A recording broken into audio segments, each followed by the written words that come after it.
الحمد لله رب العالمين، والصلاة والسلام على أشرف الأنبياء وسيد المرسلين سيدنا ومولانا محمد وعلى آله وأصحابه أجمعين. اللهم صل على سيدنا محمد النبي الأمي الهاشمي وعلى آله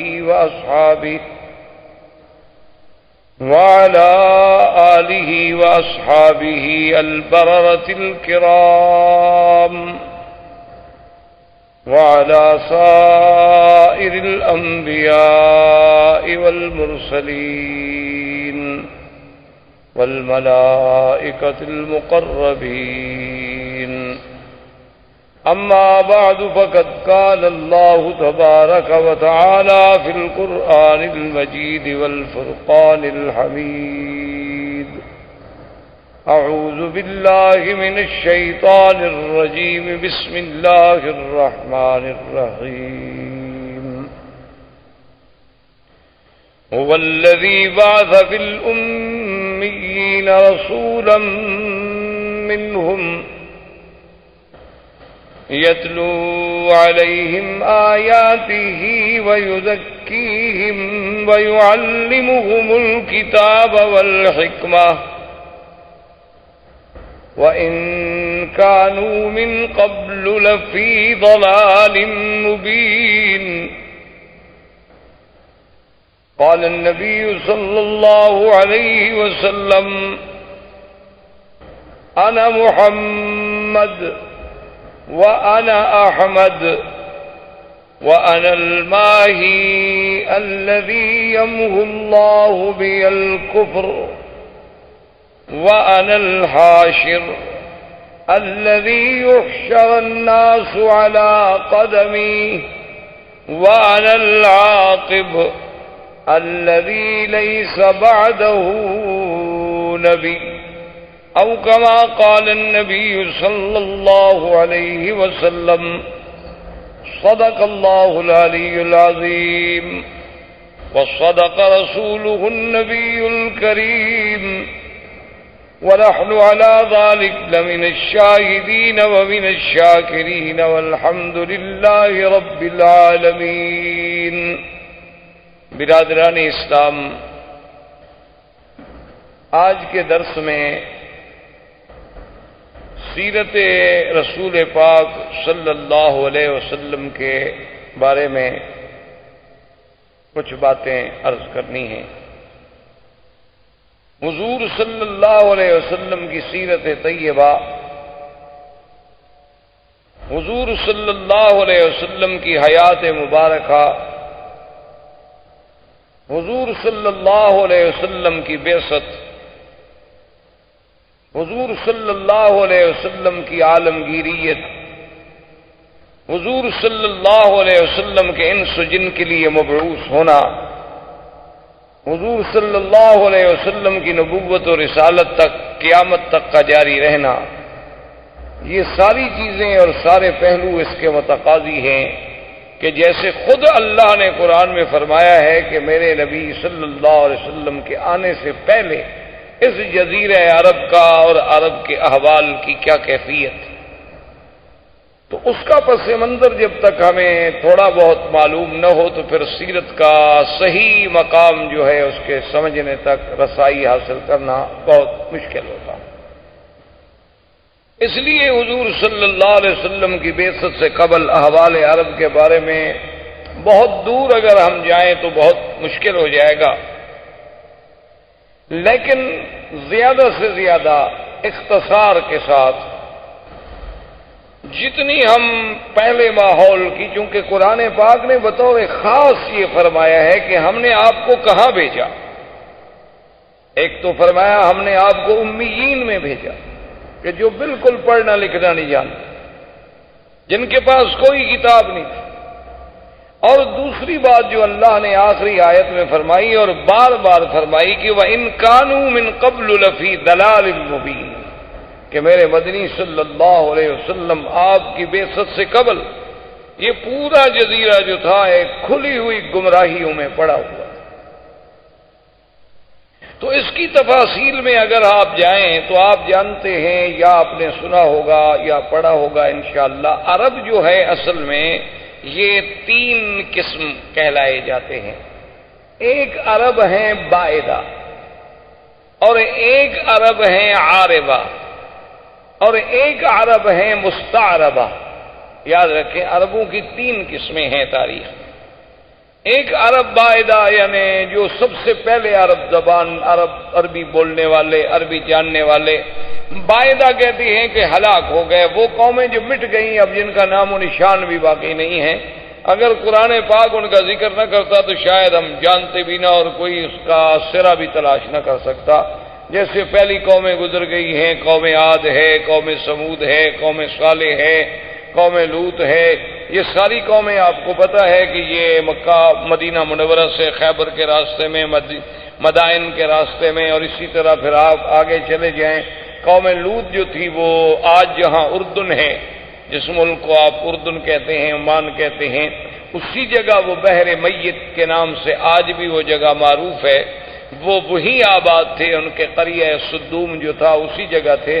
تو یہ تو عرب ہیں وہ جو ختم ہو گئے، مٹ گئے. ان کی تو کوئی نسل کا ایک بندہ بھی باقی نہیں بچا جس کے بارے میں آدمی کہے کہ پھر اس کا کیا ہوا. اللہ نے ان کا تو استیصال کلی کر دیا، یعنی بالکل ختم ہو گیا. ان کا تو نام و نشان ہی مٹ گیا. اچھا اب جناب ایک عرب ہے مستعربہ. مستعربہ کا معنی ہوتا ہے کہ جنہوں نے عربی لغت کسی دوسرے سے سیکھی ہو. تو ہم زیادہ دور اس لیے نہیں جاتے کہ پھر ہم سیرت کے موضوع پہ آتے آتے بھی کئی مہینے لگ جائیں گے. ہم حضور صلی اللہ علیہ وسلم کے جد امجد سیدنا ابراہیم الخلیل علیہ الصلاۃ والسلام اور سیدنا اسماعیل علیہ السلام، کیونکہ حضور صلی اللہ علیہ وسلم جو ہے ولد اسماعیل ہیں. حضور پاک صلی اللہ علیہ وسلم کا نسب جو ہے، آپ کا سلسلہ انساب جو ہے، وہ سیدنا اسماعیل علیہ السلام تک جاتا ہے، اور پھر سیدنا اسماعیل علیہ السلام سے سیدنا آدم علیہ السلام تک. لیکن اگر ہم اسی سلسلے کو پھر ابتدا سے دیکھیں، یعنی ابتدائے آفرینش سے سیدنا آدم علیہ السلام سے، تو پھر تو ایک پوری تاریخ انسانیت کا ہمیں عبور کرنا پڑے گا. لیکن اگر ہم سیدنا اسماعیل اور سیدنا ابراہیم علیہ السلام سے شروع کریں تو ایک تو ہم قریب آ جائیں گے، اور دوسرا ان سے حضور کا براہ راست تعلق ہے کہ حضور صلی اللہ علیہ وسلم ولد اسماعیل. تو مختصراً یہ عرض کروں کہ اللہ نے سیدنا ابراہیم علیہ السلام کو حکم دیا کہ اپنے بیوی بچوں کو جا کے ایک ایسے مقام پہ چھوڑیں جہاں کوئی آبادی نہیں، کوئی وہاں انسان نہیں. کیونکہ سیدنا ابراہیم علیہ السلام یا اسماعیل علیہ السلام یہ سرزمین مکہ کے رہنے والے نہیں تھے.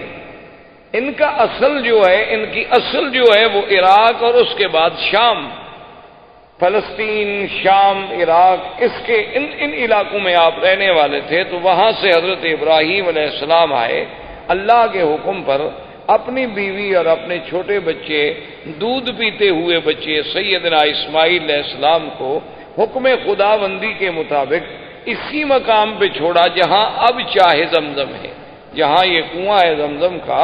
اسی جگہ ان کو بٹھا دیا، اور اللہ کا حکم تھا کہ بولنا بھی نہیں، بتلانا بھی نہیں، بات بھی نہیں کرنی. تو ابراہیم الخلیل علیہ السلام خاموشی سے چلے گئے. جب وہ جانے لگے تو بی بی ہاجرہ دوڑی پیچھے. انہوں نے کہا تلاون تھا کہ یا ابراہیم الخلیل، یہ اللہ کیا کر رہے ہو کہ یہاں کوئی انسان نہیں، یہاں کوئی پانی نہیں، یہاں کوئی آبادی نہیں. وادن غیر ذی زرع، کالے پہاڑوں میں گھری ہوئی ایک وادی ہے. تو اور یہاں جہاں اب کعبہ شریف ہے یہاں بالکل ایک ٹیلے کا نشان تھا. تو ہمیں کیسے چھوڑ کے جا رہے ہو؟ ابراہیم علیہ السلام خاموش ہیں چونکہ اللہ کا حکم نہیں جواب دینے کا. تو آخر بی بی نے مجبور ہو کر یہ جو جنت المعلی جسے آپ کہتے ہیں نا جنت المعلی، یہ اصل میں اس کو معلی کیوں کہتے ہیں کہ یہ کعبۃ اللہ کا سرزمین مکہ کا اونچا حصہ ہے، یعنی یہ اعلیٰ ہے. اعلیٰ معنی بلند. اور یہ جو ہے اسفل، یہ مسفلہ جس کو آپ کہتے ہیں محلہ مسفلہ، اس کو مسفلہ کیوں کہتے ہیں کہ یہ اسفل ہے، یہ یعنی نیچے والا حصہ ہے اور وہ جانب اعلیٰ ہے۔ اسی لیے جب بھی مسیال، جب بھی سیل آتے ہیں تو اوپر سے پانی گرے گا اور اسی مسیال سے، مسفلہ سے ہوتا ہوا پھر نیچے چلا جائے گا طریق لیس سے۔ تو یہ اعلیٰ جانب تھی، تو اسی لیے وہ جو قبرستان ہے اس کو مومنین کی وجہ سے جنت کا لقب ملا اور جنت المعلیٰ کہلایا۔ تو اس مقام تک بی بی صاحبہ دوڑتی آئیں ابراہیم علیہ السلام کے پیچھے، اور ابراہیم علیہ السلام اونٹنی پہ سوار تھے اور خاموش ہو کے جا رہے۔ تو بی بی نے کہا کہ ایک بات تو بتاؤ، اللہ امرک بہذا، کیا تمہیں تمہارے خدا نے یہ حکم دیا ہے یا تم خود ہم سے ناراض ہو؟ بھئی خاوند جو اپنے بچوں کو چھوڑ دے کو وجہ تو ہوگی نا، اپنی بیوی بچوں کو چھوڑ کے جا رہے ہیں، اور چھوڑ بھی ایسی جگہ جا رہے ہیں نا، یہ تو نہیں کہ ان کو سسرال میں بھجوا دیا، بچوں میں بھجوا دیا، کسی بھائی کے گھر میں بھجوا دیا، ایک ایسے مقام پہ چھوڑ دیا کہ بادن غیر ذی زرع، جہاں کچھ بھی نہیں۔ تو جب انہوں نے یہ کہا تو اللہ نے حکم دیا کہ جواب دے، تو آپ نے فرمایا ان اللہ امرنی، اللہ نے مجھے حکم دیا ہے، میں اللہ کے حکم کے بغیر تمہیں نہیں چھوڑ کے جا رہا۔ تو اب بی بی کے قدم رک گئے، اور علماء نے لکھا ہے کہ بی بی نے فرمایا کہ اذن لا یضیعنا، اور ایک روایت میں یہ بھی آتا ہے کہ بی بی نے کہا حسبنا اللہ ونعم الوکیل، کہ اب تم خلیل جاؤ، ہمیں بھی اللہ کا، اگر اللہ نے حکم دیا ہے نا تو پھر اللہ ہمیں ضائع نہیں کریں گے، کیونکہ اگر اللہ نے حکم دیا ہے کہ ان کو یہاں چھوڑ دو، تو اگر اللہ ہمیں مارنا چاہتے تو وہیں فلسطین میں مار دیتے، اللہ ہمیں کچھ سزا دینا چاہتے تو وہیں شام کے علاقے میں دی جا سکتی تھی۔ تو اس مقام پہ چھوڑنے کا جو حکم تمہیں تمہارے رب نے دیا ہے، تو اذن لا یضیعنا، اب وہ خدا ہمیں ضائع نہیں کریں گے۔ اور ایک روایت میں ہے کہ بی بی کی زبان مبارک سے جو کلمہ نکلا وہ کلمہ تھا حسبنا اللہ ونعم الوکیل۔ تو اس لیے آپ بھی ویسے اس کلمے کو یعنی ہر مشکل میں، کیونکہ اس کی وجہ یہ ہے کہ جب حضرت خلیل کو آگ میں ڈالا گیا ان کی زبان سے بھی یہی کلمہ تھا حسبنا اللہ ونعم الوکیل۔ اور جب جنگ احد میں صحابہ پر دشمنوں نے حملہ کیا اور یہ کیفیت تھی کہ ذاقت علیہم الارض بما رحبت، اللہ کی وسیع سرزمین تنگ ہو گئی، یعنی بالکل اب یقین ہو گیا ہلاکت کا، اس وقت بھی صحابہ کی زبان سے نکلا حسبنا اللہ ونعم الوکیل۔ سیدہ عائشہ صدیقہ رضی اللہ تعالی عنہا پہ جب تہمت لگی، اتنا بڑا الزام لگا امہات المؤمنین پہ، عصمت رسول پاک پہ، تو جب سب سے پہلے بی بی کو خبر ملی کہ آپ پر یہ الزام لگا ہے، تو بی بی کی زبان سے نکلا حسبنا اللہ ونعم الوکیل۔ تو اس لیے علماء نے اس پر بڑی کتابیں لکھی ہیں، القول الجمیل فیما جاء فی فضل حسبنا اللہ ونعم الوکیل۔ تو ہر مصیبت میں اور ہر مشکل میں، ظاہری مشکلات، باطنی مشکلات، دنیاوی مشکلات، نوکری کی مشکلات، دشمنوں کی مشکلات، اگر اس کو آدمی یقین کامل سے پڑھے تو اللہ تبارک و تعالیٰ کی رحمت سے، کیونکہ جس نے پڑھا ہے اس کی اللہ نے مشکل حل فرما دی ہے۔ اس لیے علماء نے لکھا ہے کہ یہ کلمہ مبارک ایک اکسیر ہے، یعنی ایک ایسا ہے کہ جس چیز کو لگاؤ سونا بنا دے، لیکن شرط یہ ہے کہ اس پر ایقان ہو، ایمان ہو، یقین ہو، اور پھر پڑھنے کے لیے کوئی حد نہیں، وضو ہے نہیں ہے، ڈپٹی پہ ہیں آپ، چل رہے ہیں، گھر میں ہیں، بیٹھے ہیں، جب یاد آیا تو پڑھ لیا۔ اور جس مشکل کے لیے پڑھیں گے اللہ کی رحمت سے فانقلبوا بنعمت من اللہ وفضل لم یمسسہم سوء، اللہ نے فرمایا کہ جب میرے مدنی کے صحابہ نے اس کلمے کو پڑھا تو ہم نے پھر ان کو نعمتوں کے ساتھ واپس لوٹایا، ان کو ذرا سی بھی پھر ہم نے تکلیف نہیں پہنچنے دی۔ تو اللہ تبارک و تعالیٰ کے یہ کلمہ مبارک بی بی کی زبان سے بھی علماء نے لکھا ہے کہ نکلا، اور بی بی واپس آ گئی۔ اب بڑا تفصیل کا واقعہ ہے کہ بی بی آئیں، پھر چھوٹا بچہ ہے، اور یعنی اندازہ کریں آپ کہ کتنا خوف و خطر ہے۔ تو شام جب ہونے لگی تو ہر طرف سے جنگلی درندوں کی آوازیں، کہیں سے شیر کہیں سے بگیاڑ، کہیں سے کہیں سے کچھ جنگلوں کی درندوں کی آوازیں آ رہی ہیں، اور چھوٹا سا بچہ ہے، چھوٹی سی مشکیزہ ہے، کچھ ستو ہے، کچھ چنے ہیں، یہ آپ کا سارا زاد سامان ہے اور زاد راہ ہے۔ تو مورخین نے لکھا ہے کہ بی بی صاحبہ شام کو جب اندھیرا چھا گیا تو ایک لکڑی لے کے کھڑی ہوئیں، اور انہوں نے سارے علاقوں کی طرف توجہ کر کے خطاب کیا کہ اے جنگل کے درندوں، یہاں انسان تو کوئی نہیں جن کو میں خطاب کروں، لیکن ایک بات یاد رکھ لو کہ میں ایک اللہ کے نبی خلیل کی بیوی ہوں اور اسماعیل کی اماں ہوں۔ تو کہتے ہیں کہ فوری طور پر اب بی بی صاحبہ کی آواز سنتے ہی تمام جانور خاموش ہو گئے، اور اس کے بعد بلکہ یہ اظہار ہونے لگا کہ مختلف مقام پہ جانور بیٹھ گئے اور خاموشی کے ساتھ، یعنی جو یہ واضح کرنے لگے کہ بی بی صاحبہ ہم حملے کے لیے نہیں آئے، ہم تو پہرے کے لیے آئے ہیں، کیونکہ اس کی وجہ تھی کہ یہ وہ مسعود وجود تھا، یہ وہ مسعود بچہ تھا جس کی نسل میں پیدا ہونا تھا حضرت محمد الرسول اللہ صلی اللہ علیہ وعلا آلہ واصحابہ وسلم تسلیما کثیرا کثیرا۔ تو اگر اسماعیل کی حفاظت نہ ہوتی تو پھر یہ سلسلہ حضور تک کیسے پہنچتا؟ تو اصل میں تو یہ سارا نظم جو ہے اسی پاک نبی کے لیے سجائی جا رہی تھی، اور یہ منزل اسی لیے بنائی جا رہی تھی۔ کہیں آپ نظر ڈالیں، کہیں آسمانوں پہ پہرے ہیں، کہیں کعبۃ اللہ کو بنایا جا رہا ہے، کہیں ابراہیم کو ہجرت پہ بھیجا جا رہا ہے، کبھی ان سے بچے چھڑوائے جا رہے ہیں۔ تو یہ ساری چیزیں جب ان پہ نظر ڈالیں گے تو محسوس ہوگا کہ یہ ساری محفل جس کے لیے سجائی جا رہی تھی وہ آنے والے تھے حضرت محمد الرسول اللہ صلی اللہ علیہ وعلا آلہ واصحابہ وسلم تسلیما کثیرا کثیرا۔ تو اب جناب سیدنا اسماعیل علیہ السلام کا پانی ختم ہوا، بی بی صاحبہ صفا مروہ پہ دوڑی، صفا پہ چڑھی، مروہ پہ گئی، مروہ پہ چڑھی، صفا پہ پہنچی اور 7 چکر لگائے۔ تو اللہ پاک کو یہ دوڑنا اتنا پسند آیا کہ مسعی جو ہے اس کو قیامت تک کے لیے شاعر اللہ قرار دے دیا گیا۔ اب جناب بی بی کے کان میں آواز آئی کہ جاء الغوث، کہ اللہ کی مدد آ گئی۔ بی بی نہ گھبرائیں۔ تو بی بی صاحبہ کھڑی ہو گئی، انہوں نے کہا کون ہو آواز دینے والے، سامنے آؤ۔ خیر سامنے کوئی پھر آواز آئی کہ بی بی صاحبہ نہ گھبرائیں، اللہ کی مدد آ گئی، اور اللہ نے حکم دیا کہ جبریل جس جگہ اسماعیل علیہ السلام کے پاؤں ہیں نا، اسی جگہ جا کے پر مارو۔ تو یہاں آ کر حضرت جبریل علیہ السلام نے اپنا پر مارا اور یہاں سے چشمہ زمزم کا پانی نکلا۔ تو یہ زمزم کا پانی جو ہے اس میں اب آپ دیکھیں یعنی کئی نعمتیں شامل ہو گئیں۔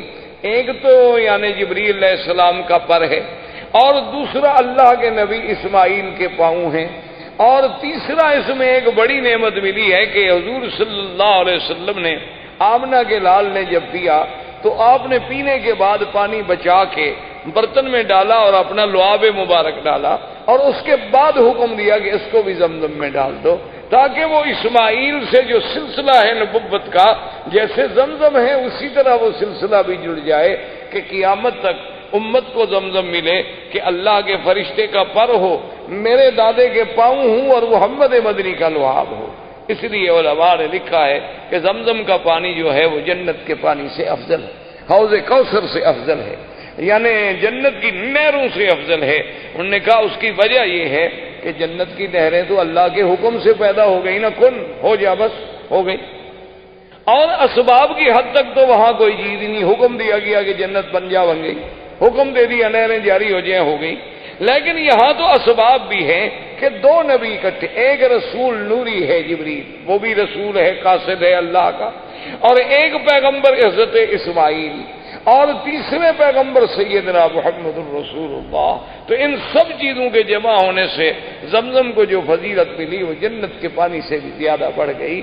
تو اس لیے علماء نے لکھا کہ جب معراج پہ جانے سے قبل حضور پاک کا سینہ مبارک کھولا گیا تو ہر چیز جبرائیل جنت سے لائے لیکن پانی زمزم سے لیا، جو دلیل تھی اس بات کی کہ پانی زمزم کا افضل ہے، ورنہ اگر اور کوئی پانی افضل ہوتا تو وہاں سے پانی لانا جبریل کے لیے کیا مشکل تھا۔ جنت سے جب تستم من ذهب سارا سامان جنت سے لائے، آپریشن کے سامان سارا جنت سے لائے، ٹانکے لگانے کے لیے دھاگا سارا جنت سے آیا، ہر چیز جنت سے لائی گئی، لیکن پانی زمزم کا استعمال ہوا کیونکہ افضل رسول کا افضل دل جو تھا وہ افضل پانی سے دھل سکتا تھا، تو اس لیے اللہ تبارک و تعالیٰ نے اس پانی کو ایک شرط رکھی۔ اب اتفاق یہ ہوا کہ یمن کے علاقوں میں ایک تھی سد معارب، سد کہتے ہیں بند، جیسے بڑا بند ہوتا ہے نا جی، جیسے آپ ڈیم بناتے ہیں اور آگے بند لگاتے ہیں، تو انہوں نے بھی ایک بہت بڑی سد بنائی تھی، جیسے سد اسکندری، جیسے سد یاجوج ماجوج، جیسے آپ سمجھیں دیوار چین، اسی طرح ان کی ایک سد معارب کہلاتی تھی۔ وہ اتفاق کی بات ہے کہ ٹوٹ گئی۔ جب سد معارب ٹوٹ گئی تو پانی پھیل گیا، پانی تو ختم ہو گیا، وہ پانی رکتا تھا اور اس سے وہ سال ہر سال استفادہ کرتے تھے۔ تو جب پانی ختم ہو گیا تو اب یمن کے قبائل جو تھے وہ نکلے مختلف علاقوں میں آباد ہونے کے لیے کہ ہم کہاں جائیں۔ وہاں سے چلتے چلتے قبائل آئے کہ پانی ڈھونڈیں، کسی ایسی جگہ جائیں گے جہاں ہمیں پانی ملے تاکہ وہاں ہم رہ سکیں، رہائش کر سکیں، کیونکہ پانی اگر نہ ہو تو آدمی زندہ نہیں رہ سکتا۔ اللہ نے قرآن پاک میں بھی یہ بات واضح فرما دی کہ وَجَعَلْنَا مِنَ الْمَاءِ كُلَّ شَيْءٍ حَيٍّ، اللہ نے فرمایا ہم نے ہر چیز جاندار کی جان جو ہے وہ پانی کے ساتھ معلق رکھی، اسی پانی سے ہم نے اس کو زندہ کیا۔ تو پانی وجہ حیات ہے، پانی مردہ زمینوں کی حیات ہے، مردہ انسانوں کی حیات ہے۔ تو ڈھونڈتے ڈھونڈتے قبیلہ جرہم، یہ یمن کا قبیلہ تھا اور یہ عرب تھے، بنو جرہم جو تھے یہ تو خالص عرب تھے چونکہ یہ تو یمن سے تھے۔ تو یہ قبیلہ جرہم جو ہے پانی تلاش کرتے کرتے کرتے جب مکہ مکرمہ کے قریب آیا تو دیکھا کہ کچھ پرندے اڑ رہے ہیں۔ اچھا یہ قاعدہ ہے کہ جہاں پانی ہو تو وہاں پھر پرندے آتے ہیں، ان کو بھی احساس ہوتا ہے کہ کوئی ہمیں پانی والی جگہ ملے۔ تو انہوں نے جب پرندوں کو اڑتے ہوئے دیکھا تو قبیلہ جرہم نے آپس میں مشورہ کیا، انہوں نے کہا کہ بھئی یہاں تو ہم نے کبھی پرندے اڑتے نہیں دیکھے، یہ کیا ہے، تلاش کیا جائے، اپنے آدمی بھیجے۔ تو انہوں نے کہا کہ ہاں وہاں تو پانی ہے، ایک بڑا چشمہ ہے اور وہاں ایک بوڑھی عورت بھی بیٹھی ہے اور ایک بچہ بھی ہے۔ تو انہوں نے کہا کہ ٹھیک، وہ قبیلے کا قبیلہ سارا یہاں پہنچا۔ لیکن اس زمانے میں ان کے اندر کچھ اخلاق ہوتے تھے، یعنی باوجود اس کے کہ عرب میں یہ قتل قتال لڑائی یہ سب چیزیں بڑی عام تھی، لیکن پھر بھی کچھ ضوابط تھے، کچھ اصول تھے۔ تو وہ جب آئے تو انہوں نے بی بی صاحبہ سے کہا کہ بھی ہم پانی کی تلاش میں یمن سے نکلے ہیں، اب آپ خود اندازہ کریں کہ یمن سے چلتے چلتے ہم مکہ پہنچے اور یہاں ایک چشمہ ہے، تو آپ اگر ہمیں اجازت دیں کہ ہم اس چشمے کے قریب رہ جائیں تو آپ کی بڑی مہربانی ہوگی۔ تو بی بی صاحبہ کو بھی اللہ نے عقل دیا، انہوں نے فرمایا کہ ہاں آپ یہاں رہ سکتے ہیں، لیکن پانی پر آپ کا حق نہیں ہوگا، پانی ہمارا، اس پر حق جو ہے میرا اور میرے بیٹے کا ہوگا۔ پانی آپ لے سکتے ہیں لیکن یہ کنواں آپ کا ملک نہیں سمجھا جائے گا، اس پر ہمارا ہی کنٹرول ہو، ہمارا ہی تسلط ہو۔ انہوں نے کہا کہ جی بالکل ٹھیک ہے، ہم مانتے ہیں۔ اور ایک روایات تاریخ میں یہ بھی آتا ہے کہ بی بی نے کہا کہ بھی اس کا کچھ آپ ہمیں معاوضہ بھی دیں گے، آخر پانی کا فائدہ جو آپ اٹھائیں گے، تو انہوں نے کہا کہ ہم وہ بھی دیں گے۔ تو یہاں سے پھر قبیلہ جرہم جو تھا یہاں آباد ہو۔ جرہم قبیلے کی آبادی کے بعد حضرت اسماعیل علیہ السلام جوان ہوئے تو ان کی شادی بھی جرہم قبیلے سے ہوئی۔ جب ان سے ہوئی تو اب حضرت اسماعیل علیہ السلام نے عربی زبان جو تھی وہ جرہم سے سیکھی، اس وجہ سے آپ جو ہیں عرب مستعربہ کہلائے کہ آپ کی اپنی زبان مبارک عرب نہیں تھی بلکہ آپ نے عربی جو تھی وہ جرہم سے سیکھی۔ اب زبان جو ہے اس پہ قابو ہو گئے اور حضرت اسماعیل علیہ السلام کی عمر مبارک جو ہے جب 16 سال کی تھی، اللہ نے اس حضرت ابراہیم الخلیل علیہ السلام کو حکم دیا، وہ آئے اور بنا کعبہ کا حکم ملا کہ یہاں اللہ کا گھر بنائیں۔ تو ابراہیم علیہ السلام نے اس کعبے کی اللہ کے حکم سے بنیاد رکھی اور بنیاد اسی قواعد پہ رکھی گئی جو آدم علیہ السلام نے قواعد رکھے تھے اللہ کے حکم سے۔ اب ایک تاریخ میں یہ آتا ہے کہ ابراہیم علیہ السلام نے پوچھا کہ اللہ آپ کا حکم ہے کہ میرا کعبہ بناؤ، لیکن مجھے پتہ نہیں کتنا طول ہے، عرض ہے، کتنا کعبہ ہے، کہاں دیواریں ہوں گی۔ وہ تو ایک ٹیلا تھا نا جی، بارشیں آتی اور فلڈ آتے اور سیل آتی، سیلاب آتے اور چیزیں یہاں پھینک کے چلے جاتے۔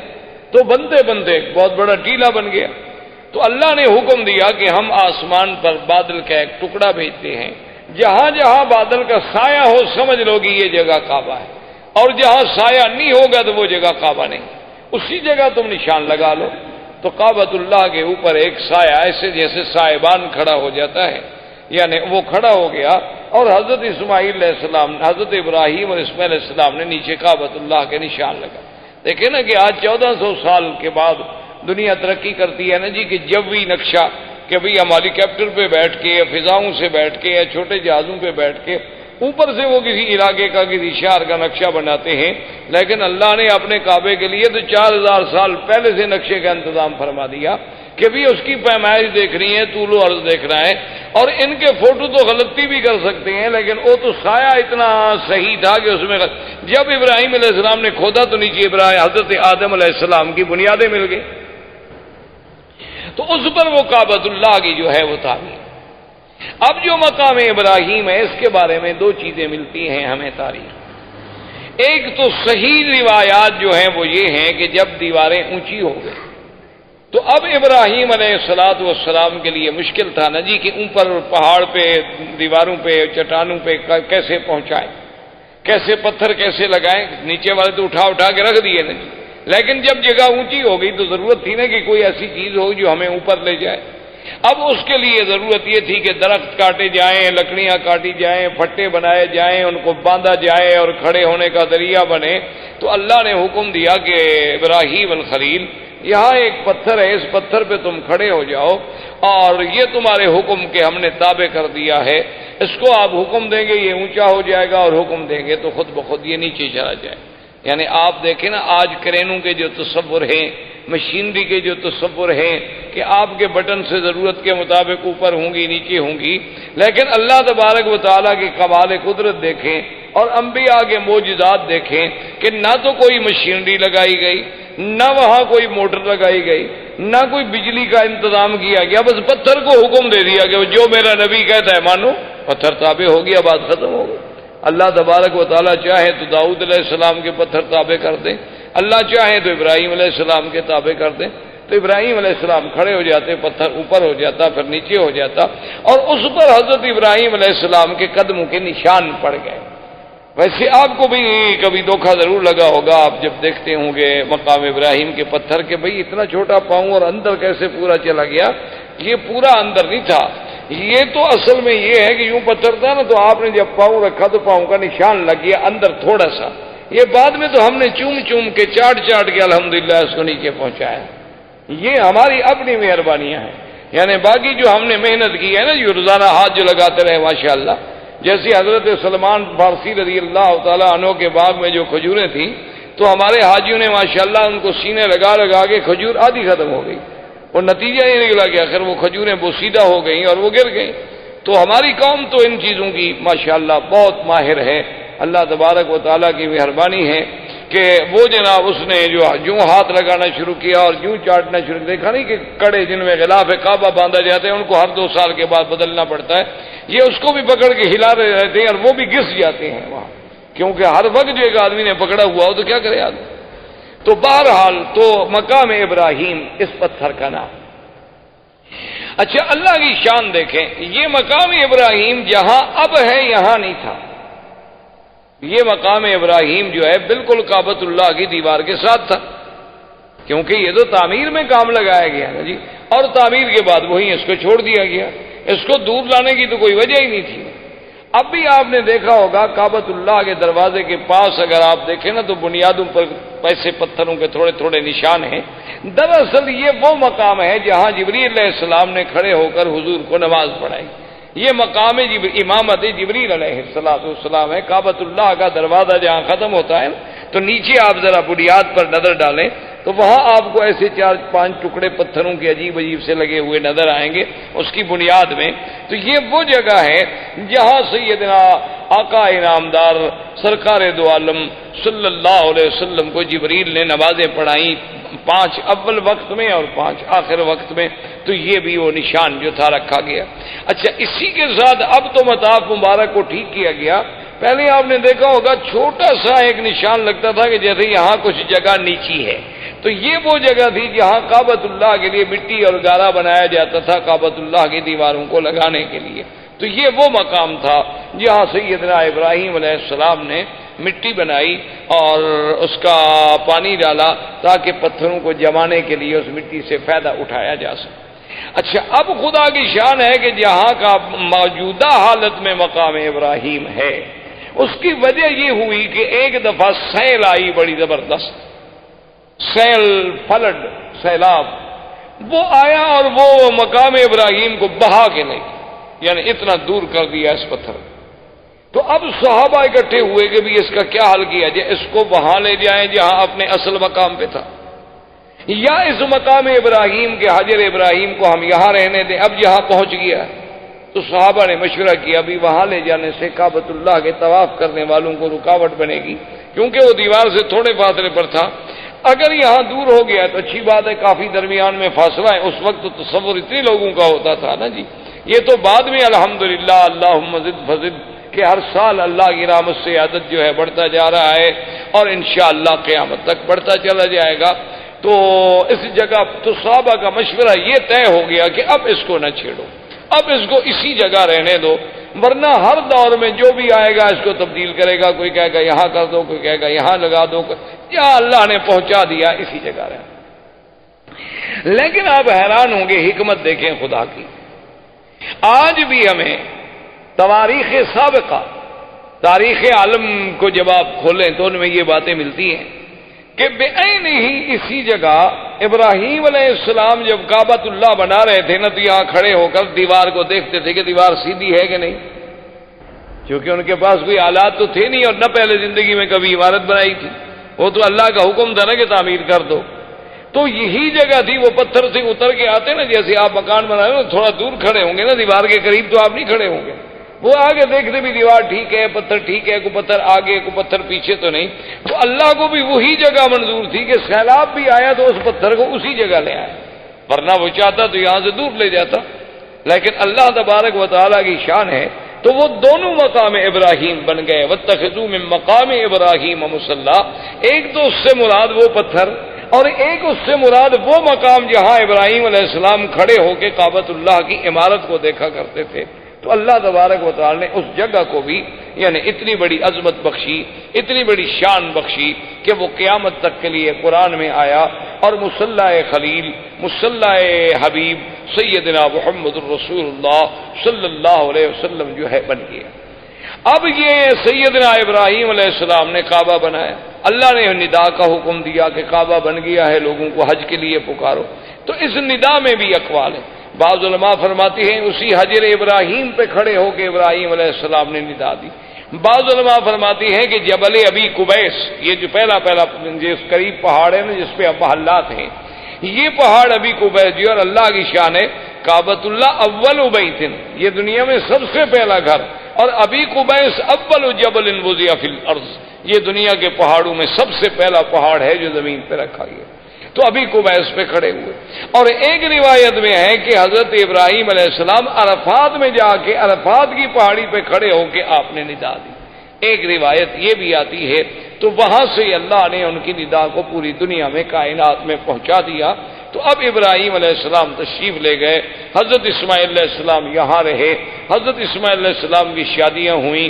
اس طریقے سے اللہ تبارک و تعالی نے سرزمین کو آباد کیا، اور اس پورے علاقے میں ما سوائے دین توحید کے اور کوئی دین نہیں تھا.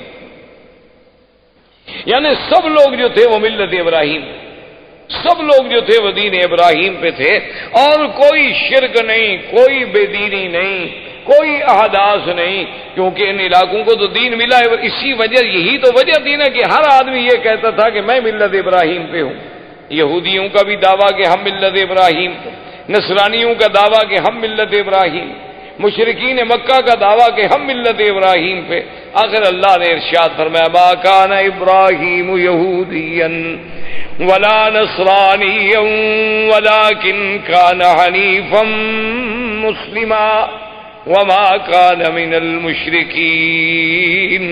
اللہ نے فرمایا کہ ابراہیم نہ تو یہودیت پہ تھے نہ نصرانیت پہ، اب وہ تو بالکل ساری دنیا سے مائل ہو کے دین اسلام دین حق پہ چلنے والے، اور نہ وہ مشرکین میں سے تھے۔ تو یہ سارا دین جو تھا دین توحید تھا، ملت ابراہیمی تھی۔ سب سے پہلے عمر ابن لوہی ایک شخص تھا، وہ مکے کا سردار تھا اور بہت بڑا سردار، یعنی اس کی بات جو تھی نا جی مکے میں اور قبائل میں اور حول مکہ ایسے مانی جاتی تھی کہ اس کی بات کے ٹالنے کا کسی کو کوئی تصور بھی نہیں۔ تو عمر ابن لوہی جو ہے یہ وہ آدمی ہے جو حاجیوں کو بڑی خدمت کرتے، ان کو زمزم پلاتے، صرف زمزم خالی نہیں بلکہ اس میں اصل ملا کے شہد ملا کے پلاتے تھے حاجیوں۔ تو یہ عمر ابن لوہی جو ہے یہ شام کے علاقے میں گیا تجارت کے لیے، تو وہاں اس نے ایک قوم تھی عمالقہ قوم کو دیکھا کہ ان کے پاس بت ہیں اور مختلف شکلیں ہیں، کوئی مردوں کی کوئی عورتوں کی، مختلف خوبصورت قسم کے، کوئی چاندی کے، کوئی سونے کے، کوئی لکڑی کے، کوئی مٹی کے۔ تو اس نے ان سے پوچھا بھی یہ کیا ہے؟ تو عمالقہ نے ان سے کہا کہ بھی یہ ہمارے خدا ہیں، آلہہ ہیں، اصل تو خدا وہی ہے بڑا، لیکن اس کو تو ہم نہ دیکھ سکتے ہیں نہ اس سے ہم بات کر سکتے ہیں، تو آدمی کا کم سے کم مرکز محبت، مرکز نظر، مرکز توجہ کوئی ایسا تو ہو جو ہمیں نظر آئے، وہ تو ہمیں نظر بھی نہیں آتا۔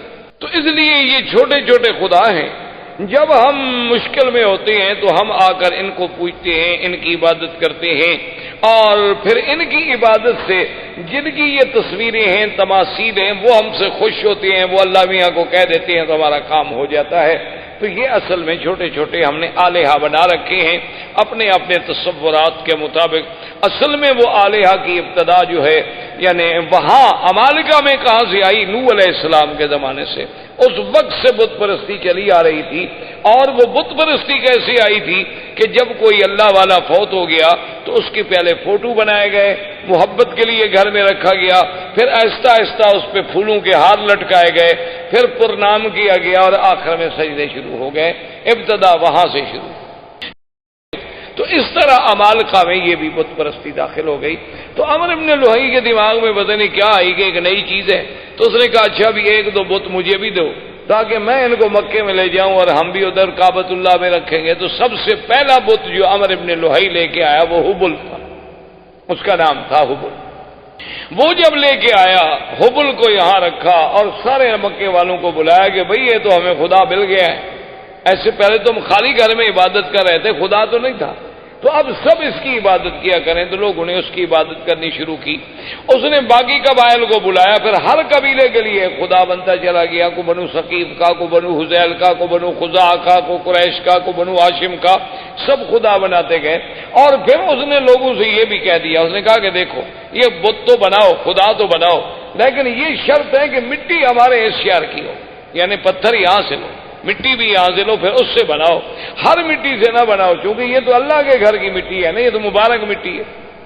یہ چیزیں جو ہے نا جی اس کے دماغ میں آئیں، اس لیے حضور پاک نے فرمایا تھا کہ اول من بدل الدین عمر ابن لوہی، سب سے پہلے اللہ کے دین میں تحریف کرنے والا، بدلنے والا اور شرک کی ابتدا کرنے والا سرزمین مکہ میں جو تھا تو عمر ابن لوہی۔ اور حضور نے یہ بھی ارشاد فرمایا کہ انی رأیت، فرمایا میں نے مجھے دکھایا گیا ہے کہ یجر امعاہ فی النار، کہ وہ اپنی آنتیں جو ہیں جہنم میں گھسیٹتا ہوا جہنم میں چل رہا ہے۔ تو یہ وہ پہلا شخص تھا جس سے بت پرستی کی ابتدا ہو۔ اس نے آرڈر کر دیا کہ بھئی کوئی آدمی بت بنائے، ہر قبیلہ بت بنائے، لیکن وہ بت مکے کے پتھروں سے ہو۔ اور دوسری بات یہ ہو گئی، اس نے حکم کر دیا کہ ہر قبیلہ جو بت بنائے اپنا ایک بت جو ہے وہ یہاں رکھے، یعنی ہم اس قبیلے کو شرف دیں گے کہ تمہارا خدا جو ہے وہ کعبے میں موجود ہے، اور اگر اس قبیلے سے لڑائی ہو جاتی تو اس کے خدا کو بھی نکال دیتے تھے کہ بھئی اب تمہارا خدا یہاں نہیں رہ سکتا، تمہارا ہمارا جھگڑا ہے۔ تو اس طرح جناب یہ ہوا، حتیٰ کہ بڑا عجیب واقعہ ہے کہ ایک شخص سفر پہ گیا تو اس کو وہ اپنا بت جو تھا وہ بھول گیا، اور مکہ مکرمہ سے پتھر اٹھانا بھی بھول گیا۔ اب راستے میں اس کا دل ہوا کہ میں اپنے خدا کی پوجا کروں، اپنے بت کی پوجا کروں، اپنے صنم کو پوجوں۔ تو اب اس نے کہا بھی میں کہاں سے بناؤں، وہ تو میں مکہ سے تو اب جناب یہ ہوا کہ اس بندے کو سوچ آئی کہ میں کیا کروں۔ اس نے کہا کہ میرے پاس کھجوریں البتہ تھی سفر میں، اور تو کوئی خوراک نہیں ہوتی تھی، تو میں نے کھجوروں کو اکٹھا کیا اور کھجوروں کو جیسے میرا بت تھا نا اس کی شکل کا ایک بت کھجوروں سے بنایا، کھجوروں سے اس کی گٹھلیاں نکال دی اور کھجوروں کو معجون کی شکل دے کر میں نے اس کا بت بنا دیا اور اس کی پوجا کرنی شروع کی۔ اس کی عبادت کرتا رہا، لیکن کہتے جب بعد میں بھوک لگی تو خدا کو کھا گیا اور میں کیا کرتا۔ وہ کہتے آخر میرے پاس کوئی حل نہیں تھا، جب سفر میں مجھے بھوک نے ستایا تو میں نے کہا یار میں اب کیا کروں، تو میں نے پھر خدا کی پہلے ٹانگ کاٹی، پھر ہاتھ کاٹا، پھر گردن کاٹی اور ایسا ایسا کھا گیا سارا سفر میں، راستے میں بندہ خدا کو کھا گیا۔ یعنی آپ اندازہ کریں جاہلیت کا۔ اسی لیے اکبر نے حالی نے کہا تھا نا کہ کھڑے ہیں پڑے ہیں جو ماپو تو بندے خدا سے بڑے ہیں۔ تو یہ فطرت انسانی ہے کہ جب وہ بھٹکتی ہے تو پھر ایسی حرکتیں کرتی۔ جیسے کہ ایک صحابی مسلمان ہوئے، اسلام لانے کے بعد لوگوں نے کہا کہ بھئی آپ ہمیں اپنی زندگی کا کوئی واقعہ سنائیں۔ اس نے کہا کہ بھئی آپ تو کہتے ہیں کہ یہ بت جو ہے نا کوئی فائدہ نہیں پہنچاتے، لیکن میرا جو خدا تھا نا، جو میرا بت تھا جس کی میں پوجا کرتا تھا، اس نے مجھے بہت فائدہ پہنچایا۔ اب صحابہ حیران ہو گئے کہ بت کیسے فائدہ پہنچائے؟ اس نے کہا ابھی کیسے؟ اس نے کہا اصل میں ایک دفعہ سفر پہ گیا، صحرا کا سفر تھا، تو میں اپنے بت کو چھوڑ کے کسی کام گیا، واپس آیا تو دیکھا کہ وَالثَّعْلَبُ يَبُولُ عَلَىٰ رَأْسِهِ کہ ایک صحرا کی لومڑی کھڑی ہے اور میرے اس بت پہ پیشاب کر رہی ہے۔ تو میں نے کہا ھذا رب، یہ خدا ہو سکتا ہے جس پہ ثعلب آ کر پیشاب کرتے؟ تو میں نے اس وقت اس کو پھینک دیا اور دل میں اسلام داخل ہو گیا کہ واقعی اللہ تبارک و تعالیٰ کے دین کے علاوہ یہ محض ہمارے تخیلات ہیں اور فسادات ہیں۔ تو بہرحال میرے کہنے کا مقصد یہ تھا کہ یہاں سے عرب سے بت پرستی شروع ہوئی اور آہستہ آہستہ یہاں شرک کی جڑیں پھیلتی چلی گئی۔ اب اسی طریقے سے پھر یہود جو تھے، یہود اور نصارہ، یہ یہود بھی کو مدینہ منورہ میں رہنے والے نہیں تھے، یہ بھی ان کا اصل جو تھا شام تھا۔ یہ وہاں سے آئے اور آ کر مدینہ منورہ میں آباد ہوئے۔ اس وقت مدینہ منورہ کو یثرب کہا جاتا تھا، اس کا نام مدینہ منورہ نہیں تھا۔ یہ وہاں آ کر آباد ہوئے، ان میں کئی قبائل تھے، بنی قینقاع تھے، بنو نذیر تھے، بنی قریظہ تھے، اور اسی طرح یمن سے کچھ لوگ نکلے۔ جب ربیعۃ بن النصر یمن کا آدمی تھا، اس نے خواب دیکھا کہ اپنے خواب میں کہ بعض احباش کہتے ہیں بہت گھٹیا قوم کے لوگ، وہ یمن پہ بادشاہ بن جائیں گے، تو وہ ڈر کے مارے اپنے خاندان کو لے کر وہ بھی وہاں سے نکلا اور حیرہ میں جا کے اس نے، عراق کے اندر ایک جگہ ہے حیرہ، وہاں جا کر اس نے ڈیرا ڈالا، اور اس کے بعد پھر اس کا لڑکا پیدا ہوا جس کا نام جو ہے سنان ابن اسعد تھا، سنان اسعد، جس کا لقب تبا تھا، یہ اس کا بیٹا تھا، اور یہ پھر بہت بڑا بادشاہ بنا، اور اس نے پھر بڑی جنگیں کی اور بڑی لڑائیاں کی، اور یہ اسی ضمن میں آیا، مدینہ منورہ میں پہنچا، پھر مدینہ منورہ سے آگے چلا گیا، اور اس نے اپنے ایک بیٹے کو اسی یثرب کے مقام پہ چھوڑ دیا کہ بھی تم یہاں رہو، سنا ہے کہ یہاں علماء رہتے ہیں، اہل کتاب لوگ ہیں، ان سے کچھ استفادہ کرو۔ اچھا، خدا کی قدرت یہ ہے کہ کچھ عرصے کے بعد اس کے بیٹے کو مدینے میں کسی آدمی نے قتل کر دیا۔ وہ جب قتل ہوا تو اس کو اطلاع ملی کہ تمہارا تو بیٹا قتل ہو گیا۔ اس نے جناب چڑھائی کی، اس نے آگے چڑھائی کی اور جنگ لڑی، اور خدا کی شان دیکھیں، دنیا کی تاریخ میں یہ نرالی جنگ تھی کہ مدینے والے لوگ اس سے بادشاہ طبا کی فوجوں سے، یمن کی فوجوں سے سارا دن لڑائی لڑتے، جب شام ہوتی تو ان کے لیے کھانا بھجواتے، جب شام ہو جاتی وہ کہتے جی لڑائی اپنی جگہ ہے، مہمان ہیں یمن سے چل کے آئے ہیں مدینہ، کھانا تو دینا ہے۔ دن میں لڑائی اور شام، تو حیران ہوگی کہ کیسی قوم۔ ایک دن اس نے علماء یہود تھے دو، وہ آئے اس کے پاس، انہوں نے کہا کہ دیکھو تم چاہتے کیا ہو؟ اس نے کہا میرے بیٹے کو انہوں نے قتل کیا۔ انہوں نے کہا بیٹے کو قتل کیا، تم نے کتنے قتل کر دیے؟ اور تمہارا تو ایک بیٹا قتل ہوا، تم نے کتنے قتل کر دیے؟ کیا؟ تو اس نے کہا نہیں، میں تو یثرب کو مٹا دوں گا، میں تو اس شہر کا نام و نشان نہیں چھوڑوں گا دنیا میں۔ اس نے کہا بات سنو، یہ وہ جگہ نہیں جسے تم مٹا سکو، حاضہ مہجر محمد الرسول اللہ صلی اللہ علیہ وسلم، یہ ایک نبی پیدا ہوں گے عربی محمد پاک جن کی ہجرت کا مقام ہے، اس کو تم نہیں مٹا سکتے، اس کے مٹانے کا خیال چھوڑ دو، تم خود مٹ جاؤ۔ اس نے کہا اچھا، تو وہ جناب ان کے کہنے پہ لڑائی مدینے سے بند ہو گئی، اور اس نے کہا اچھا ایسا کرو کہ تم دو علماء یہود جو ہے نا تم میرے ساتھ چلو تاکہ میرے ملک میں بھی جا کے کوئی دین پھیلاؤ۔ اب جناب راستے میں ابھی وہ سفر کر رہا تھا کہ بنو حذیل ایک قبیلہ ہے جو مکے میں آباد۔ یہ بنو حذیل قبیلے کے لوگ جو تھے یہ دوڑے ہوئے پہنچے اس بادشاہ کے پاس، طبہ کے پاس۔ انہوں نے کہا کہ حل تريد من الذهب والفضة ومن المجوهرات شيئا عظيما، کیا تمہیں چاہیے کہ تمہیں ہم سونا، چاندی، ہیرے، جواہرات کا ڈھیر حوالے کر دیں؟ تم چاہتے ہو؟ اس نے کہا کون نہیں چاہتا؟ تو اس نے کہا وہ سارا کعبہ شریف کے اندر جو ہے یہ تمام دنیا کا سونا موجود ہے، آگے لے لو۔ کیونکہ اصل یہ بات ٹھیک بھی تھی، کیونکہ کعبۃ اللہ جب بنایا گیا نا جی تو اس کے درمیان میں ایک کنویں نما شکل بھی تھی، تو لوگ اس میں زیورات، سونا، چاندی، ہر چیز ڈالا کرتے۔ یہ اسی کی نقل ہے نا کہ اللہ کے گھر کی تعظیم کی جاتی ہے، اب لوگ قبروں پہ جا کے اسی طرح پیسے ڈالتے ہیں، چاندی، سونا، زیورات، ہر چیز ڈالتے ہیں۔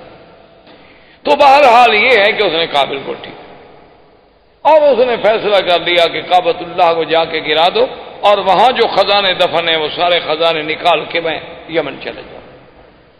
ابھی اس نے یہ ارادہ کیا تھا کہ بالکل سیاہ ایسی اندھیری آئی کہ اتنا اندھیرا چھا گیا کہ اپنا ہاتھ بندے کو نظر نہیں آتا۔ اس نے پھر ان علماء یہود کو بلایا کہ جلدی آؤ، یہ کیا ہو گیا؟ انہوں نے کہا کہ راستے میں ایک شہر ہے، اس کے بارے میں تو تم نے کوئی بری نیت نہیں کی؟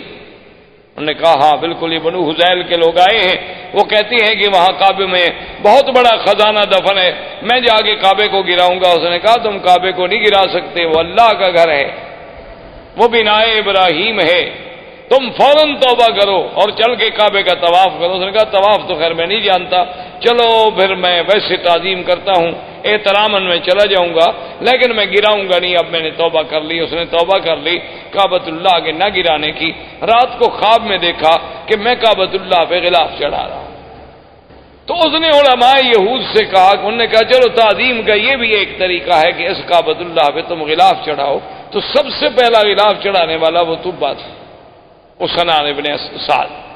اس نے غلاف چڑھایا، پھر یہ غلاف چڑھتے رہے۔ اچھا کبھی ایسا بھی ہوتا تھا کہ غلاف پہ غلاف چڑھتے گئے، تو بعض اوقات تو یہ بھی فیصلہ کرنا پڑا کہ ان غلافوں کے بوجھ سے کہیں دیواریں نہ گر جائیں، اس لیے پھر حکم دیا گیا کہ ایک غلاف رکھو، بھئی اتنے غلاف تو نہ چڑھاؤ۔ تو یہ ان دونوں یہودیوں کو لے کر اپنے ملک میں گیا، جس کی وجہ سے یمن میں بھی یہودیت پھیل گئی، یمن میں بھی یہودیت غالب آ گئی۔ اب اسی زمانے میں یمن میں یہودیت کا غلبہ ہو گیا، نجران کے علاقوں میں کچھ نصارہ تھے، اور اسی طرح ہرقل قیصر روم جو ہے وہ نصرانی تھا۔ تو اسی زمانے میں وہ ابو نواس بادشاہ تھا جس نے حدود بنائی تھی، جس نے خندقیں کھودی اور مسلمانوں کو جس میں جلایا گیا تھا، وہ ابو نواس تھا۔ اس نے جناب لوگوں کو جلا ڈالا کہ بھی یا تم مجھے خدا مانو ورنہ میں تمہیں آگ میں جلا ڈالوں۔ تو اس جلنے والے واقعے میں سے صرف ایک آدمی تھا جو بچ گیا، دوس۔ وہ وہاں سے بھاگا اور اس نے جا کے ہرقل سے کہا کہ یہ کیا بات ہے کہ ایک ہزاروں آدمیوں کو زندہ آگ میں جلا دیا جائے، اب تو یمن کے ہمارے قبیلوں میں کوئی بچا ہی نہیں، میں صرف اپنی جان بچا کے بھاگ کے تمہارے پاس آیا ہوں، تم میری مدد کرو۔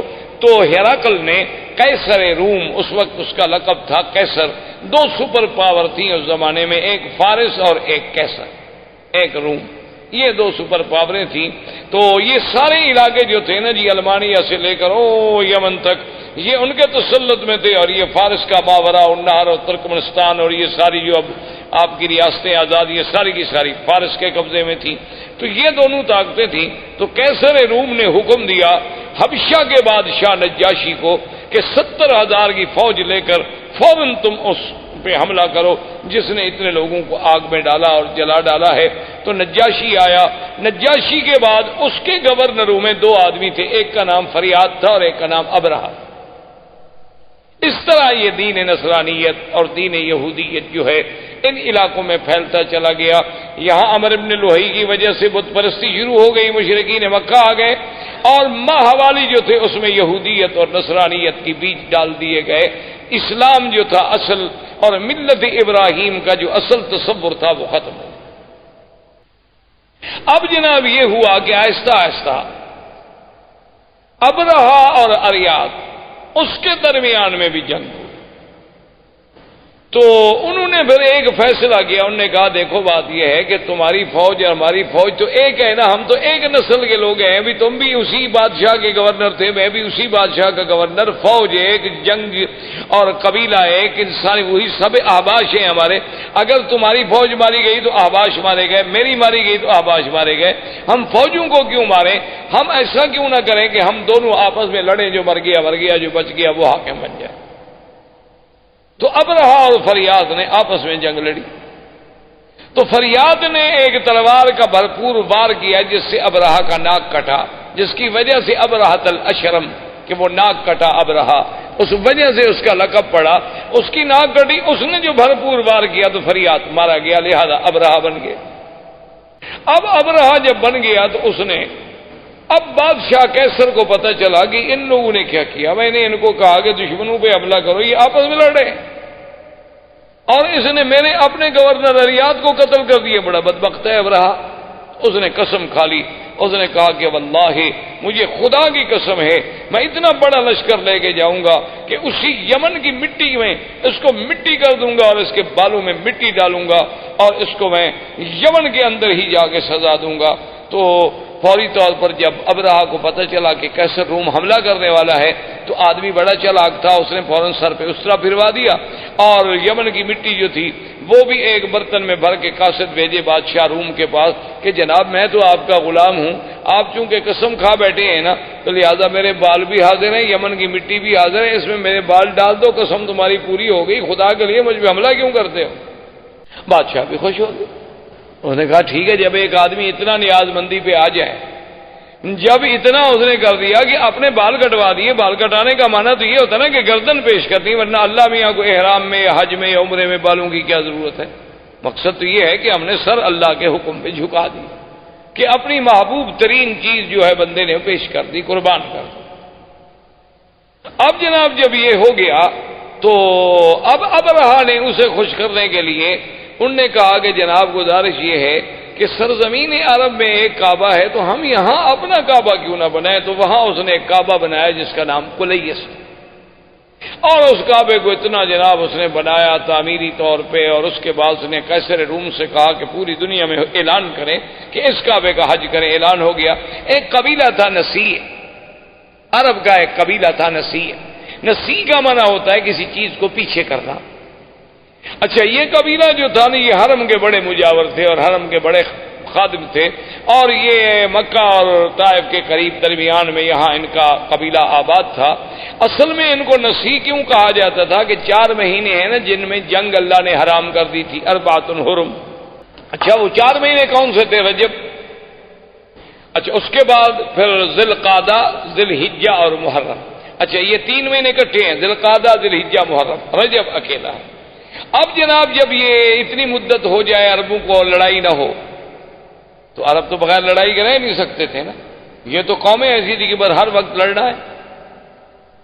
ان کی لڑائیاں اس بات پہ بھی ہوئی ہیں کہ ایک قبیلے نے کہا کہ تمہارے درختوں سے ایک چڑیا اڑی اور میرے درختوں پہ آ کے بیٹھ گئی، یہ زیادتی کیوں ہوئی؟ اس میں لڑائی شروع ہو گئی اور سینکڑوں آدمی قتل ہو گئے کہ وہاں سے چڑیا اڑ کے میرے باغ میں کیوں؟ لڑائی ہو گئی۔ اب جناب یہ جب ان کا اب جب 3 مہینے صبر کیسے کریں، تو یہ اس قبیلے والوں کو کہتے کہ بھئی ہم نے فلاں قبیلے سے لڑنا ہے، تو کہتے کوئی بات نہیں، ہم محرم کو پیچھے کر دیتے، ہم محرم جو ہے نا پیچھے کر، ذی الحج کے بعد جب مہینہ آتا وہ کہتے جی یہ سفر ہے، اس کے بعد محرم آئے گا، تو اس کو یعنی 1 مہینے کو پیچھے کر دیتے۔ تو اس لیے ان کو نسیع کہا گیا کہ یحلونہ عاماً ویحرمونہ عاماً۔ اللہ نے قرآن میں بھی فرمایا 1 سال تو اس کو محرم رہنے دیتے، 1 سال اس کو سفر بنا دیتے، پھر جنگ حلال ہو جاتی۔ تو یہ نسیع قبیلہ جو تھا ان کو جب پتہ چلا کہ بھئی حبشے میں ابرہا نے ایک کعبہ بنایا ہے خدا کے کعبے کے مقابلے پر، انہوں نے کہا بھی اگر آہستہ آہستہ اس کی رونق بڑھ گئی اور چرچا بڑھ گیا تو ہمارا تو مسئلہ ختم ہو جائے گا۔ یہ یہاں سے کچھ آدمی نکلے اور چوری چوری داخل ہوئے، عبادت کے بہانے سے رات کو وہاں گندگی کٹھی کی اور ان کی دیواروں کو گندگی لگا کے یہ غائب ہو گئے۔ صبح جب ابرہا کو اطلاع ملی کہ تمہارے کعبے کو تمہیں بے حرمتی کی، اس نے کہا یہ کس نے کی ہوگی؟ اس نے کہا صاف بات ہے صاف بات ہے، عرب قبائل کے علاوہ اور کون کر سکتا ہے؟ اور کسی کو ہمارے کعبے سے کیا دکھ ہے؟ تو تحقیق پر پتہ چلا کہ بھی ہاں یہ تو نسی والوں کا کام ہے، جو مکے کے کعبے کے مجاور ہیں نا، قبیلہ بنو نسی، یہ انہی کا کام ہے۔ انہوں نے کیا تو اس نے کہا کہ ٹھیک ہے، حکم دیا فوجوں کو کہ تیاری کرو، میں جا کے اس کعبے کو انہدام منہدم کرتا ہوں، جب تک وہ کعبہ رہے گا نا میرے کعبے کا جو ہے لوگ عزت نہیں کریں گے اور نہ یہاں کوئی حج کرے گا۔ اس کعبے کو توڑ دیتے ہیں، کچھ عرصے کے بعد لوگ بھول جائیں گے کہ کہاں کعبہ تھا، کہاں کیا تھا، کیا حج تھا، کیا احکام تھے۔ تو یہ وہاں سے لشکر لے کے چلا، اور اسی کے لشکر میں ہاتھیوں کا لشکر تھا، اور ان میں جو سب سے بڑا ہاتھی تھا اس کا نام محمود تھا۔ اس ہاتھی کا نام جو ہے محمود تھا، لوگ نام رکھتے تھے، اور اس کا سائس جو تھا چلانے والا اس کا نام انیس تھا۔ یہ جناب لشکر چلا، یہ جب آیا راستے میں تو لوگوں کو پتہ چلا کہ یہ عجیب بات ہے، کعبۃ اللہ کو گرانے کے لیے آ رہا ہے۔ تو راستے کے عرب قبائل جو تھے انہوں نے جا کے اس سے لڑائی لڑی، لیکن وہ بیچارے شکست کھا گئے، اور ذو نفر ان قبیلوں کا سردار تھا، وہ قید ہو گیا۔ وہاں سے چلتے چلتے یہ طائف آیا۔ طائف میں اس وقت بنو ثقیف تھے، قبیلہ بنو ثقیف آباد تھا۔ تو بنو ثقیف کو پتہ چلا کہ ذو نفر جو ہے وہ بھی شکست کھا گیا، بنو خصم والے وہ شکست کھا گئے، تو ہم بنو ثقیف اب اس کا کیسے مقابلہ کر سکتے ہیں اتنے بڑے لشکر کا؟ تو انہوں نے ابرہہ کو پیغام بھیجا کہ دیکھو تم جا رہے ہو کعبۃ اللہ کو توڑنے کے لیے، ہم تمہارا راستہ نہیں روکتے، تم جانو مکہ جانے، کعبہ جانے، لیکن شرط یہ ہے کہ لا تؤذوننا، تم ہمیں ایذا نہیں پہنچاؤ۔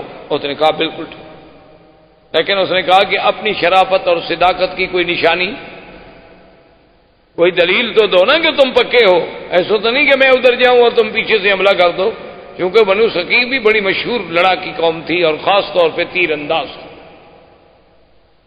تو انہوں نے ایک آدمی تھا جس کا نام تھا ابو رغال، ابو رغال جو تھا نا جی، وہ انہوں نے کہا کہ یہ آدمی ہم تمہیں دے رہے ہیں، یہ ایسا آدمی ہے کہ ایک تو طائف سے لے کر مکے تک تمہیں راستے بتائے گا، اس وقت سڑکیں تھوڑی بنی ہوئی تھیں، اور راستہ نہ جانو تو 2 دن کا راستہ 10 دن لگ جاتے تھے، تو یہ تمہیں دلالت کرے گا کہ کعبۃ اللہ کا راستہ کہاں ہے، اور تمہیں مکے تک پہنچا دے گا۔ اور اس ابو رغال نے اپنے قبیلوں سے، اپنے دین والوں سے غداری کی اور ان سے وفا کی کہ ان کو مکے کا راستہ بتلایا، اور وہ چلتے چلتے مکے کے قریب پہنچا، اور اسی راستے میں ابو رغال جو ہے وہ مر گیا۔ اور دنیا میں تاریخ میں یہ بات موجود ہے آج بھی کہ اس کی قبر جو تھی نا جی، آج تک دنیا میں ابی رغال کی قبر مشہور تھی کہ بعد میں عرب والے جاتے تھے اس کی قبر پہ جا کے پتھر مارتے تھے، جیسے جمرۃ العقبہ کو مارتے ہیں نا، کہ یہ وہ بدبخت ہے کہ جس نے اپنے دین کو بھی چھوڑا، اپنے قبیلوں کو بھی چھوڑا، اور ابرہہ کو لے آیا کعبہ گرانے کے لیے۔ تو ابو رغال وہاں مر گیا۔ ابرہہ کا لشکر جب کعبۃ اللہ کے قریب پہنچے، اس نے ڈیرا ڈال دیا اور حکم دے دیا کہ جو لوگ ملے، مال ملے، مویشی ملے، سب پکڑ لو، چونکہ روپ ڈالنا تھا مکے والوں پر۔ تو ان مال مویشیوں میں 200 اونٹ جو ہے وہ عبد المطلب کے بھی پکڑے گئے۔ عبد المطلب جو ہیں یہ حضور صلی اللہ علیہ وسلم کے دادا ہیں، اور عبد المطلب جو تھے کان جسیمن وسیمن، یعنی بڑے خوبصورت، بڑے جمال والے، کیوں نہ ہوں آخر دادا ہے محمد الرسول اللہ صلی اللہ علیہ وسلم۔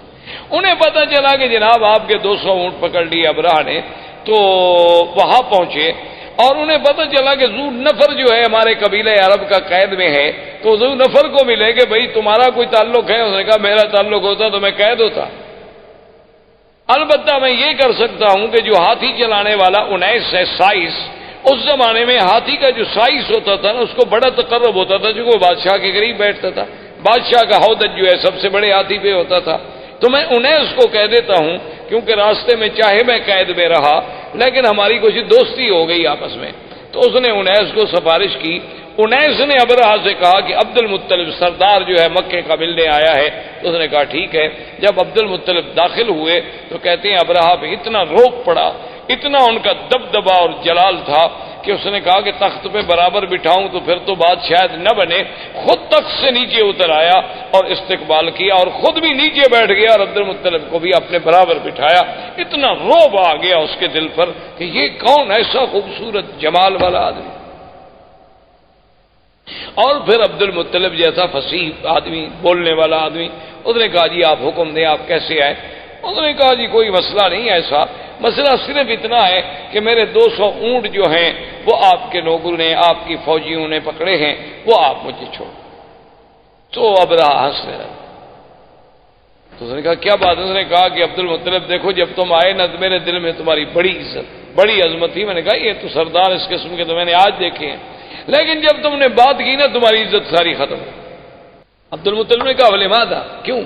اس نے کہا عجیب بات ہے، میں کعبۃ اللہ کو گرانے کے لیے فوج دے کے بیٹھا ہوں، تم مکے کے سردار ہو، تم مجھ سے معافی مانگے مکے پہ چڑھائی نہ کرو، کعبۃ اللہ کو نہ گراؤ، ہمیں معاف کر دو، واپس جاؤ، تم اونٹ چھڑانے کے لیے آئے، تمہیں اونٹوں کا فکر ہے؟ تو عبد المطلب نے بڑے غور سے دیکھا اور کہا کہ ابرہا سنو، انا رب الابل ولہذا البیت رب یحمی، سن لو کہ میں ان اونٹوں کا مالک ہوں، لیکن اس گھر کا بھی ایک مالک ہے جو اس کی خود حفاظت کرے گا، مجھے کیا ضرورت ہے حفاظت کرنے کی، ہم تمہارا مقابلہ نہیں کر سکتے، تو یہ کون سی معقولیت ہوگی کہ ہم بلا وجہ جنگ لڑیں؟ مجھے اونٹوں کی فکر تھی، میں آ گیا، لیکن اس گھر کا بھی ایک رب ہے، ولہذا البیت رب، اس گھر کا بھی ایک رب ہے، یحمی ہے، جو اپنے گھر کی خود حفاظت کرے گا، ورنہ ہم تو عاجز بندے ہیں، ہم حفاظت نہیں کر سکتے۔ تو ابرہہ نے کہا کہ اچھا ٹھیک ہے جی، لے جاؤ اونٹ لے جاؤ، لیکن بات سن لو، قریش سے کہہ دو، قبائل عرب سے کہہ دو کہ ہم تمہارے ساتھ جنگ کے لیے نہیں آئے، ہم تو صرف اللہ کے کعبے کو گرانے کے لیے آئے ہیں، اگر وہ میرے راستے میں رکاوٹ نہیں بنیں گے، اگر وہ میرا راستہ نہیں روکیں گے تو میں ان کو کبھی تکلیف نہیں پہنچاؤں گا، بس میں کعبہ کا انہدام کر کے چلا جاؤں گا۔ عبد المطلب نے کہا ٹھیک ہے، آئے، انہوں نے اعلان کر دیا کہ مکے والوں پہاڑوں پہ چلے جاؤ، اللہ سے دعائیں مانگو، خود اس نے طواف کیا، ملتزم پہ آیا اور اس نے کہا کہ مولا تو جانتا ہے کہ ہم عاجز ہیں، ہم تیرے گھر کی حفاظت نہیں کر سکتے، آج اپنے گھر کی حفاظت تو خود فرما۔ اور اس کے بعد پہاڑوں پہ چلے گئے، بادشاہ نے حکم دیا اور اس محمود ہاتھی کو آگے چلایا گیا۔ وہ ابو نفر جو قید میں تھا، وہ تو قبیلہ عرب کا سردار تھا نا، اس نے جب دیکھا کہ ہاتھی لے کر یہ کعبۃ اللہ کی طرف گرانے کے لیے جا رہے ہیں، تھا تو بیچارہ قیدی، لیکن اس نے موقع حاصل کر کے آیا اور محمود ہاتھی کے کان جو تھے نا، ایک کان سے چمٹ گیا، لٹک گیا اس کے کان سے، اور کہنے لگا ابرک یا محمود، ابرک یا محمود امامک بیت اللہ، کہ اے ہاتھی بیٹھ جاؤ، مت بڑھو، آگے خدا کا گھر ہے، خدا کا گھر ہے۔ اس نے اتنی کہنا تھا کہ ہاتھی بیٹھا۔ اب ہاتھی جب بیٹھ گیا تو بادشاہ ابرہہ نے حکم دیا سائس کو کہ ہاتھی کو چلاؤ، ہاتھی کو مارتا ہے، ہاتھی چلتا نہیں۔ سائس نے کہا کہ چلو ہاتھی کا رخ موڑو یمن کی طرف۔ ہاتھی کا رخ جب یمن کی طرف موڑا گیا تو وہ جناب چل پڑا۔ اس نے کہا پھر ایک لمبا چکر دے کے پھر کعبے کی طرف موڑو، کعبے کی طرف موڑے، وہ برک کر کے بیٹھ جائے۔ اس نے کہا یہ عجیب بات ہے، ہاتھی کیوں نہیں جاتا؟ اس نے کہا جی اب آپ دیکھ رہے ہیں میں یمن کی طرف چلاتا ہوں تو چلتا ہے اور کعبے کی طرف چلاتا ہوں تو نہیں چلتا ہے۔ تو ابھی اسی اثنا میں تھے کہ اللہ تبارک و تعالیٰ کے حکم سے کعبۃ اللہ کی جانب سے آسمان پہ سیاہی پھیل گئی اور چھوٹے چھوٹے پرندوں کا اتنے بڑے غول آئے گے جیسے بادل ہوتا ہے، جس کو قرآن کہتے ہیں الم تر کیف فعل ربک باصحاب الفیل الم یجعل کیدہم فی تضلیل وَأَرْسَلَ عَلَيْهِمْ طَيْرًا أَبَابِيلَ تَرْمِيهِمْ بِحِجَارَةٍ مِّن سِجِّيلٍ فَجَعَلَهُمْ كَعَصْفٍ مَّأْكُولٍ۔ اللہ نے فرمایا کہ آپ نے نہیں دیکھا کہ اللہ نے ہاتھی والوں سے کیا کیا؟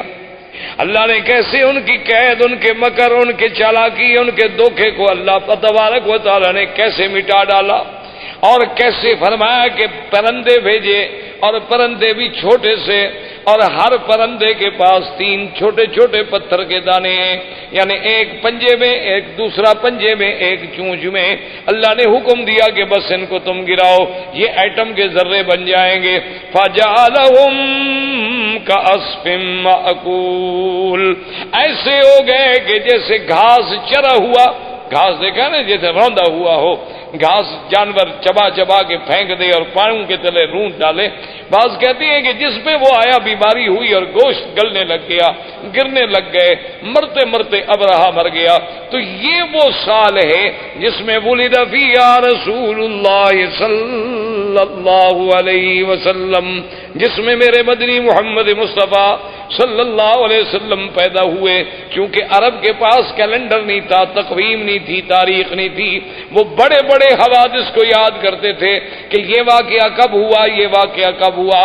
اب ان کو جب پوچھا جاتا کہ حضور کب پیدا ہوئے، وہ کہتے اس سال پیدا ہوئے جس سال ہاتھی کا قصہ ہوا، ولد سنۃ الفیل۔ تو اب میرے مدنی صلی اللہ علیہ وسلم کی پیدائش کا مرحلہ آیا۔ تو یہ احوال عرب تھے۔ اس کے بعد جو میں نے سابقہ درس میں عرض کیا تھا وہ پیدائش سے پہلے کے حالات تھے، اور زندگی باقی انشاءاللہ تو آنے والے درس میں اب ہم بیان کریں گے ولادت محمد مصطفیٰ۔ والسلام علیکم ورحمۃ اللہ وبرکاتہ۔